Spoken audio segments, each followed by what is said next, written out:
Asking a large language model like ChatGPT a question uses approximately 3.6 joules of energy, enough to run an LED bulb for 1 second. Using an AI tool to convert speech to text uses approximately 79 joules, while generating an image from a text prompt uses approximately 1,700 joules, enough to power a laptop for about 30 seconds. And right now, ChatGPT alone processes over 1 billion queries each day. AI tools consume a lot of energy, and our use of these tools is exploding, something that has been the subject of a great many headlines relating to climate change. There is legitimate fear that our use of tools like ChatGPT and Midjourney will cause serious environmental damage. But in this video, I want to ask, what is the total environmental impact of these AI tools? What damage are they doing in various ways? But also, what benefits do they bring to our fight against climate change? And most importantly, what does all this have to do with you, how you use artificial intelligence, and how you feel about it? Let's start by interrogating the environmental impacts of AI technologies, where they occur and when they occur. Normally, people just talk about the energy impact of AI tools, but I want to be as comprehensive as I can. So let's look at the entire life cycle of an AI tool, starting with the hardware. AI needs lots and lots of silicon chips designed with lots of fast parallel processing, something that requires specific minerals like gallium and germanium, as well as ultra-pure water. Getting all of those things has an environmental cost. Extracting gallium, for example, produces significant waste and air, water, and soil pollution, notably in China, which accounts for 98% of low-purity gallium production worldwide. And on the water front, the semiconductor industry estimates that it uses 1.2 billion cubic meters of water every year.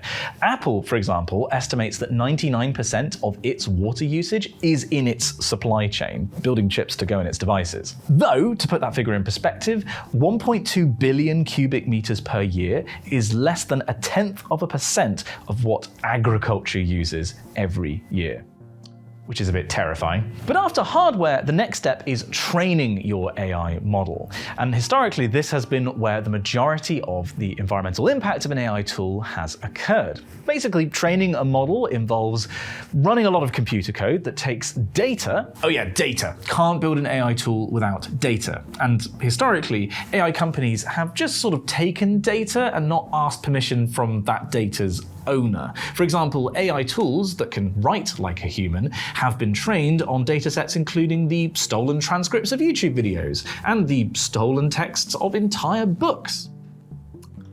That's fine, right? Stuff your stolen data into the code, and after a huge number of calculations, you recover a tool that can recreate patterns observed in the data. This takes a lot of energy in the form of electricity, but exactly how much is difficult to determine. One of the major problems in researching the environmental impact of AI tools is that the companies building those tools are not very forthcoming about how much energy their products take to build, or for that matter, how much energy is used every time a user makes a request to their services. Though I'm getting ahead of myself. This article in Nature highlights the difficulties researchers in this field face, with phrases like going crazy and grasping at straws being used. There's also the issue of water, which is used to cool the hardware performing the calculations. This is slightly easier to track. You can see where water is being used up. We know, for example, that training the GPT-3 model evaporated 700,000 litres of clean, fresh water.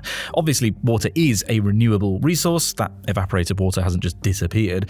But by using it for cooling data centers training AI models, you are not using it, to provide drinking water, and are contributing to the depletion of groundwater resources where data centers are based. Furthermore, the expected growth in AI tools has an extraordinary water bill attached to it. One often cited preprint estimates that in 2 years, AI tools will have a water footprint half the size of the United Kingdom's.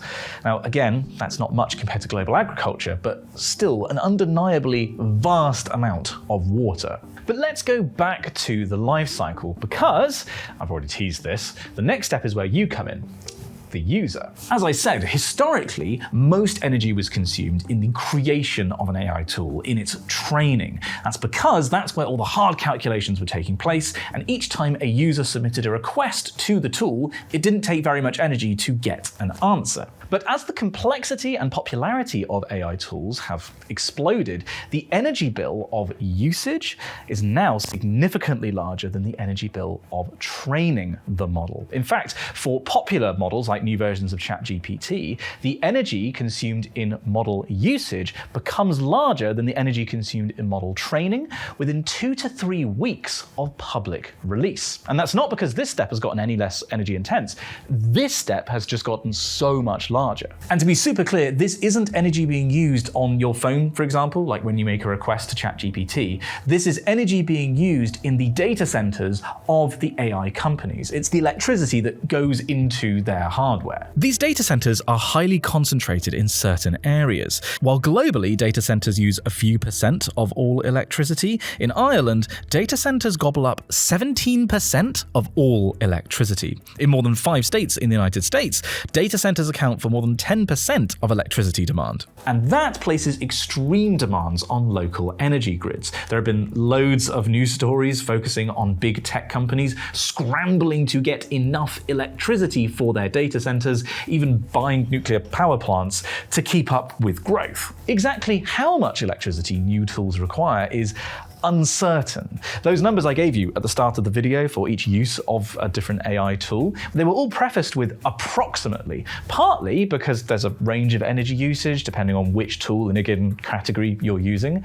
but also because there's no guarantee that these best guesses are accurate. If anything, as the corresponding Nature article pointed out, they're probably a bit low. Regardless of the specific number, the amount of energy being used is immense, which isn't necessarily a problem, as long as you can meet the demands of other users on the local energy grids where data centers are based, and of course, where you get your electricity from. Renewables and nuclear, low carbon. It kind of doesn't matter how much electricity you use, though using electricity for data centers means you're not using it to decarbonize other polluting sectors like transport. However, fossil-fueled electricity is high carbon, and unfortunately, data centers tend to exist where fossil-fueled electricity still dominates. There is evidence that the sudden rise in demand for electricity from AI companies is prolonging the lifespan of coal power plants, coal being the dirtiest way to generate electricity. To complete our life cycle analysis, as with all forms of computer hardware, eventually the hardware used in AI models will need to be either recycled or become e-waste, leaching heavy metals into the ground. And right now, only 20% of hardware actually gets recycled.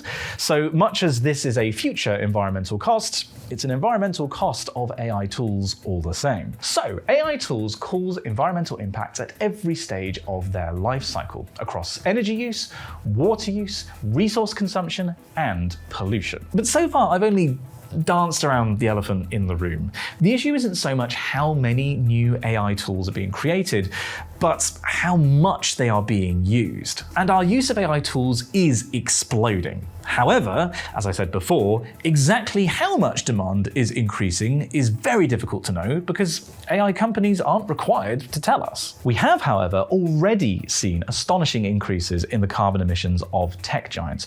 Google, for example, in 2023 had carbon emissions that were 48% higher than its emissions in 2019. That's partly because of the astonishing growth in its use of AI services, such as the useless summary that you get now at the top of searches. And this has led to big tech companies rowing back their carbon commitments. Once the tech giants like Microsoft and Google and Apple led the field with their pledges to get to net zero operations, admittedly often just with some dubious carbon offsetting. But now, those targets are just being abandoned. I'd recommend reading this article from Forbes on how only 4% of companies are currently on track to meet their net zero targets.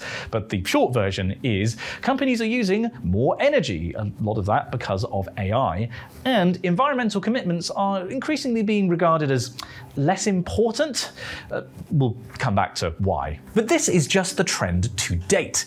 Much of the concern around the environmental impact of AI tools comes from the extrapolation extrapolation of current growth trends into the future, with some eye-watering future energy costs. The International Energy Agency estimates that by 2030, data centers could require an extra 383 terawatt-hours of electricity per year, which sounds like a lot. But let's just put that in perspective a second. Compare that to the expected increase in electricity demand due to heating, or electric vehicles, or air conditioning, or light industry. And further, that's the fast growth case for data centers. In the slow growth case, they'll require just 118 terawatt hours more electricity per year, which is less than the expected demand in electricity due to salinization. There's no doubt that AI tools will have a larger energy demand as time goes on. But exactly how much larger is really difficult to predict. I mean, those two numbers I just gave you from the International Energy Agency, they are quite a bit lower than the IEA predicted just 6 months previously. Mostly because hardware is just getting more energy efficient all the time. And there is, after all, a strong profit incentive for these companies to use as little energy as possible. Plus, every now and again, a new model like DeepSeek's R1 comes out that apparently took much less energy to train. Though how that model generates its answers may actually require much more energy for each use than its competitors. If we had more data, we might know. And as Hannah Ritchie points out in her article on the subject, early predictions of the energy demands of the growing internet turned out to be overblown. Yes, our demand for data centers to power the internet rose by more than 550% between 2010 and 2018, but energy use in those data centers increased by just 6%. Efficiency gains are important. See my recent video on that. But even if we limit ourselves to the environmental impact of AI tools today, it's still significant. Your use of AI tools has an uncertain but noticeable effect on the planet. But in order to assess what the total impact of those tools is, we now need to ask, what environmental benefits do these tools bring?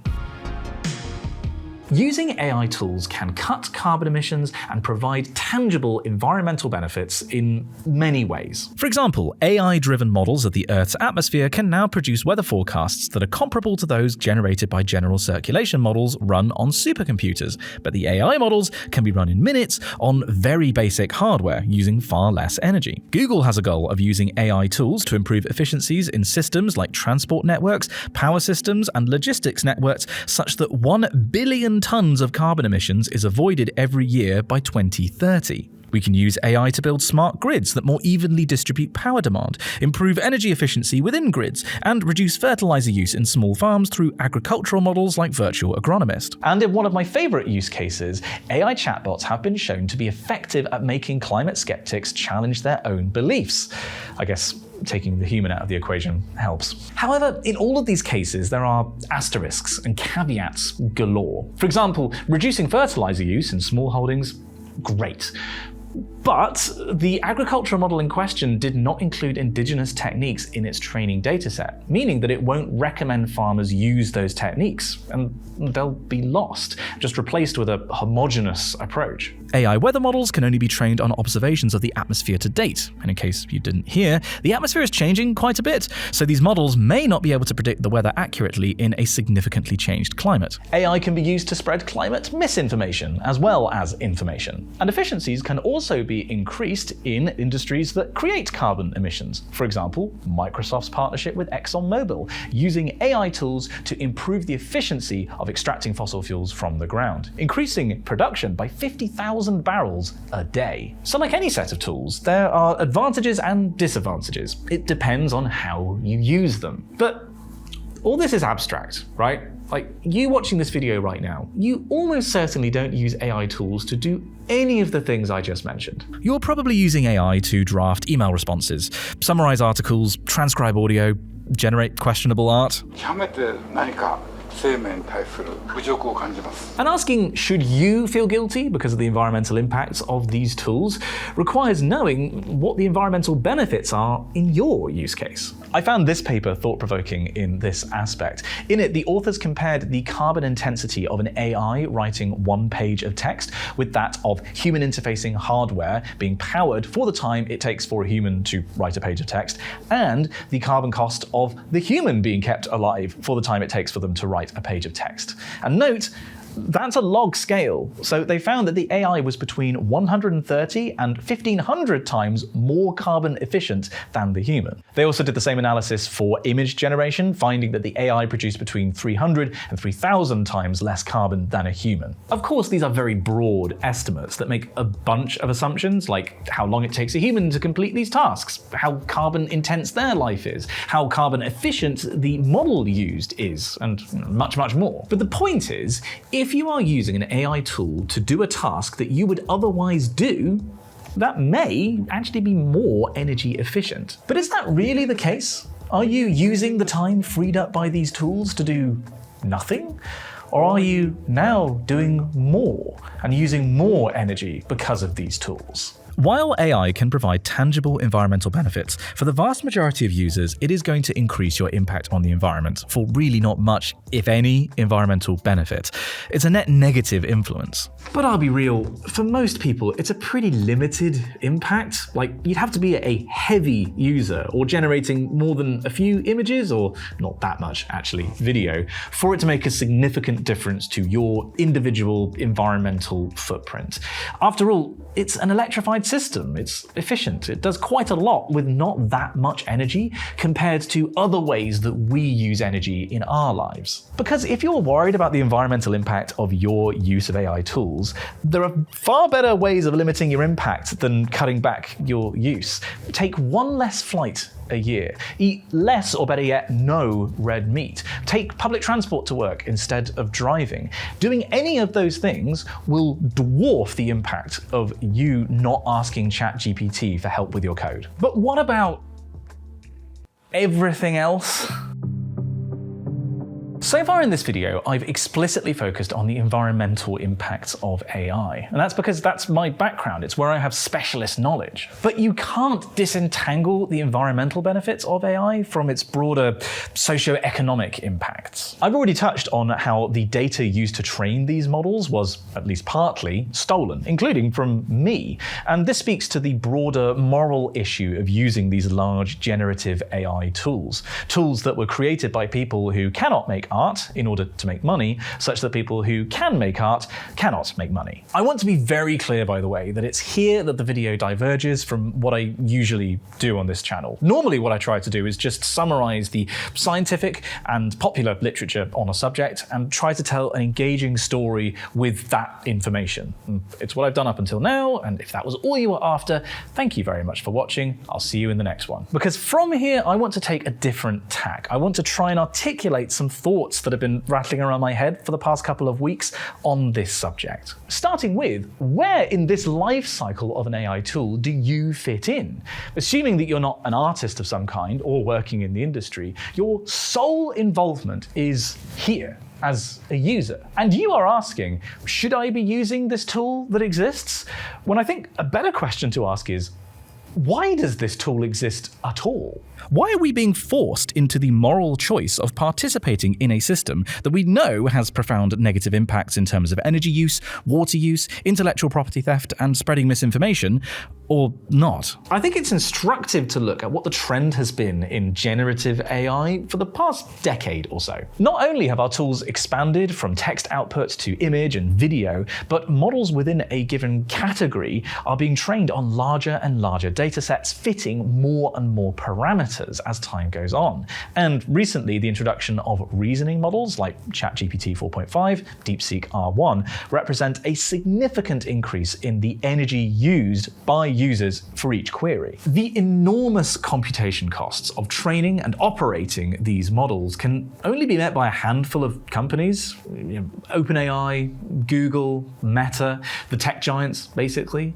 And all of these American companies are striving towards the same end goal, a generalist model that can do, well, anything you ask it. Creating an artificial general intelligence, something that has all kinds of implications that I won't get into now. But such a model, if one can even be constructed, will be enormously energy intensive to run, as will the development journey getting there. I mean, even if we built one tomorrow, it has already been enormously energy intensive. But to the handful of extremely powerful and wealthy people who direct the research on this topic, that doesn't matter, because they are techno-optimists. They believe that technology can overcome any problem if given enough time and energy. Sure, it's a problem that our rapidly expanding use of AI tools consumes enormous amounts of energy, but technological progress will get rid of that problem. The clearest example of this is Sam Altman from OpenAI claiming that the environmental impact of AI can be avoided through use of nuclear fusion,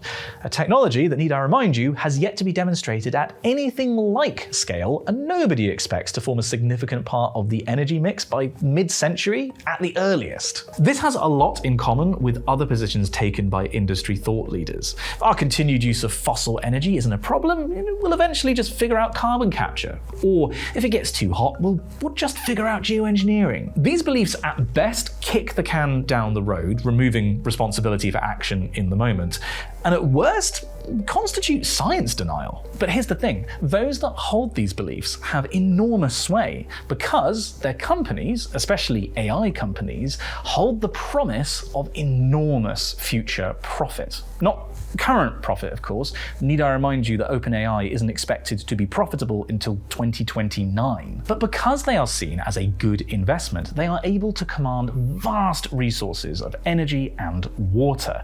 Just make sure that you get the investors their money back in the end, and everybody's happy. Of course, normally when you make an investment, you weigh up the cost or the risk against the expected reward. And right now, these companies are certainly promising a very fine reward, but are underplaying the risk, the environmental cost. The techno-optimist philosophy of these companies is believed by seemingly everyone else, partly because it holds the allure of enormous future profit, but also because we don't know any better. These companies are not telling us their full environmental impact because they're not required to. The comparative deregulation of AI companies has allowed them to trample the intellectual property rights of artists, take water from local communities, and prolong the lifespan of coal-fired power, all in the name of future profit. There's a relatively long quote here from a paper on the environmental impacts of generative AI that summarizes this nicely. As with many large-scale technology-induced shifts, the current trajectory of Gen AI, characterized by relentless demand,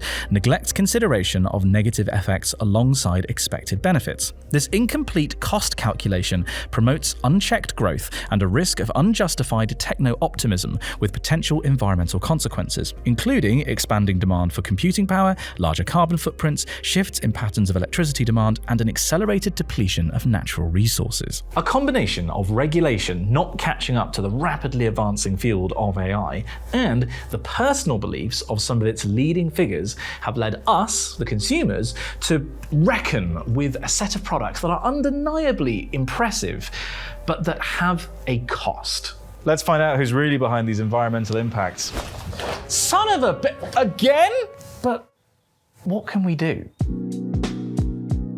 I just want to briefly say at this point that if you value the stuff that I make, or in other words, you think this channel is a good investment, then you can support me making more videos at patreon.com/SimonOxFizz. Patreon is the largest chunk of my income, and I simply couldn't do this job without the support of my patrons, some of whose names are scrolling on screen right now. I also had the pleasure of meeting another in person the other day. You're right, Rob. As well as supporting the production of new videos, patrons get early access to videos, exclusive content every month, including a behind-the-scenes vlog, and a producer tier and higher get to vote on video topics for me to cover.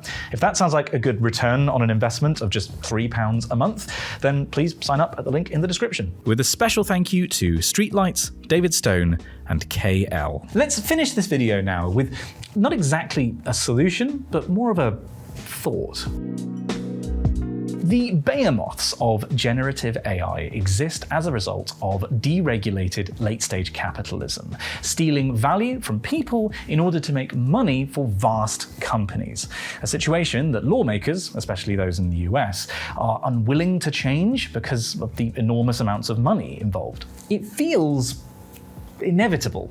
In fact, I would argue that the recent AI boom has an awful lot of parallels with the climate crisis, just in super fast motion. We find ourselves trapped engaging with a system that we know is fundamentally unjust, causing significant, if uncertain, damage to the environment by its consumption of resources. Not engaging with the system puts us at a disadvantage because of the obvious advantages its tools bring, meaning the system continues to grow despite almost everyone engaged with it having serious reservations.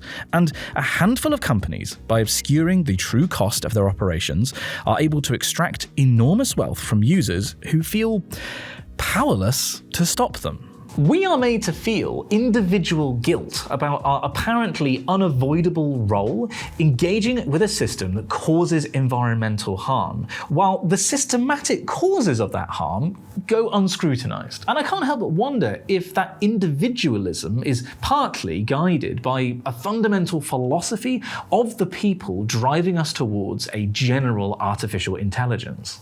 The idea that the individual is the ultimate, in fact, should be emulated by machines, and that each individual can, in fact, should be entirely self-reliant, if only given the right tools. Some people call this hyper-individualism that grew out of earlier ideas like rugged individualism and arguably manifest destiny. But whatever you call it, a form of individualism drives the current rapid growth of AI tools designed in the image of and to help individuals, which perhaps encourages us to engage with them as individuals rather than collectively. Though that is a broader societal trend. In an age in which it is easier than ever to talk to one another, we find ourselves more and more isolated and only consider our ability to affect change as individuals. I'll be honest, writing this video has been really, really hard. That's partly because it's this enormous subject to try and condense down, but also because deep down, I also feel kind of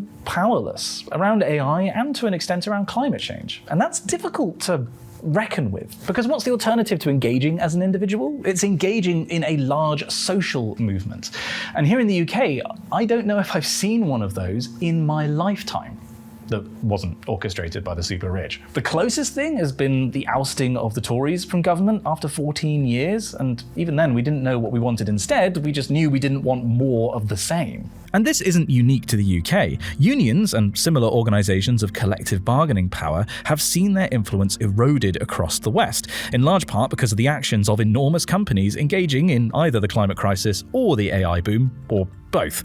Those same companies that control how we access information and talk to one another. Though this doesn't seem to apply to France. So what you like about the French? They certainly know how to unionise. I see our sense of disenfranchisement with the rapid growth of AI tools, and with climate change more broadly, as rooted in this sense that we can only engage with problems as an individual. We all just feel so small. One of the joys of becoming a parent has been reading my daughter a lot of books. And in this context, I feel like a character in one of her favourite books, The Snail and the Whale. The tiny snail, who seeing how big the world was, wanted to shrink into her shell. But in the story, the snail saves the life of the whale. She organises a village to help the whale after it stranded itself. Spoilers. Now obviously this is a book made for children. It doesn't represent the way the world actually works, but it does represent the way we want the world to work. The idea that any person, no matter how small, can start a movement, and that collectively we can overcome problems that are far too large for us to engage with as individuals. Maybe it's naive. I'm sure there are plenty of people who will say that it is. I can hear the comments on Reddit from here. But maybe starting to believe that the world can work this way, that we can collectively overcome things that we cannot engage with as individuals, is the first step towards making the world work this way. If we refute the individualism guiding AI development and instead act collectively, we can change the system itself, and much more besides. Maybe one of the largest problems we face across many crises, from climate change to AI to mental health, is the long-term decline of the representation of the collective, the union. Our most powerful method of pushing back against the huge huge corporations that define late-stage deregulated capitalism. We should be using it to check their power, and in this case, force a complete cost calculation. I think that the handful of large companies producing generative AI tools should be required by law to disclose how much of an environmental impact their products are having, such that if we decide that that environmental impact is too large, we can regulate their deployment. Oh, and while we're at it, could we maybe also do something about the way these companies source their data? And all this isn't to say that we don't have any power as individuals. You could argue that refusing to use generative AI tools sends a signal to the market as it currently works, but unless that's coordinated with a lot of people, it's a very small signal. But just as with climate change, I think there is a moral responsibility to act individually, changing your diet, making low-carbon consumer choices, and collectively. So voting for political parties that will enact necessary legislation, participating in labour movements. Individual action and collective action are not mutually exclusive.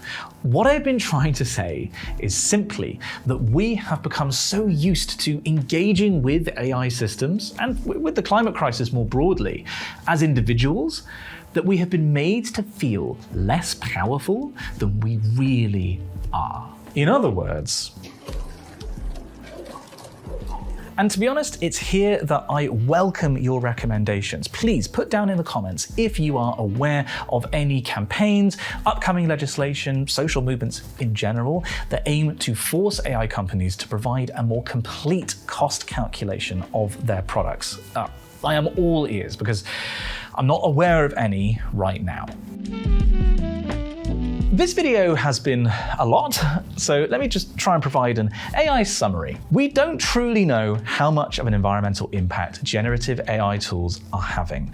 That uncertainty is in itself a big problem, but we can be certain that the impact is large and it is increasing.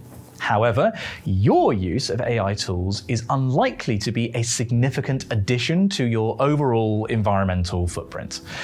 Steven Spielberg directed Labyrinth. Not using AI tools does send a market signal, and it does limit your environmental impact, though there are much better ways of accomplishing that. In particular, stop thinking of this as a problem for you as an individual, and instead think collectively. Take part in an organized movement, politically and socially, to better regulate AI companies and their impact on the environment. These companies should be required to fully document the environmental impact of their products so that we can make a truly comprehensive cost calculation.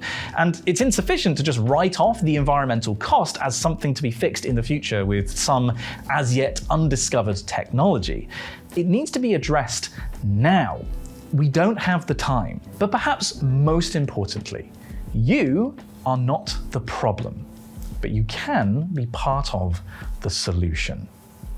February has 25 days.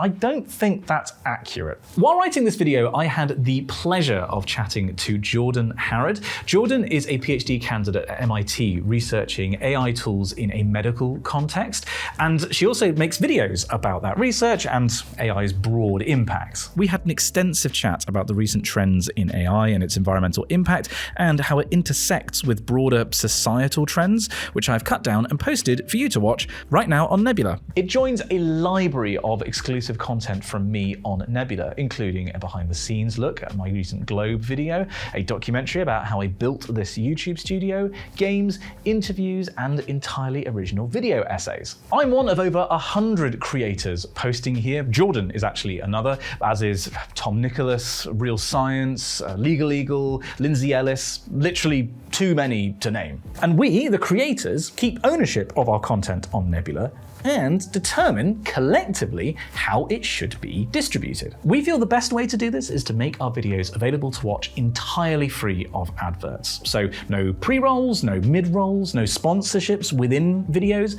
nothing. Instead, you pay a subscription fee to access Nebula, and that fee gets distributed between the creators that you watch and pays the overheads, and part of it goes towards a central pot that is then used to fund original projects, like, for example, the new season of jet lag. Nebula represents a different way of doing online video, and one that rests on the power of the collective. Individually, we could never have done this, but by pooling our resources and our efforts, together we have built a thriving streaming service with oodles of original content that treats creators more fairly. If you would like to join us, then head to go.nebula.tv/Simon Clark, where you can pick up a subscription, paying monthly, annually, or just once for lifetime membership. And if you choose an annual membership, then you get 40% off with my link, which is also available as a QR code on screen right now. That's go.nebula.tv/Simon Clark to watch my chat with Jordan and much, much more besides. Thank you so much for watching. This video turned out to be a monster to film, write, and edit. I want to give a special shout out to my editor Luke for really throwing himself into this. Thank you, Luke. If you did enjoy it, please consider sharing it with people who you think may also find some value in it. And of course, if you'd like to help me make more videos like this one, you can sign up to my Patreon. Lastly, if you'd like to watch something else from me, then here's 2 videos I prepared earlier. Thank you again for watching, and I'll see you in the next one.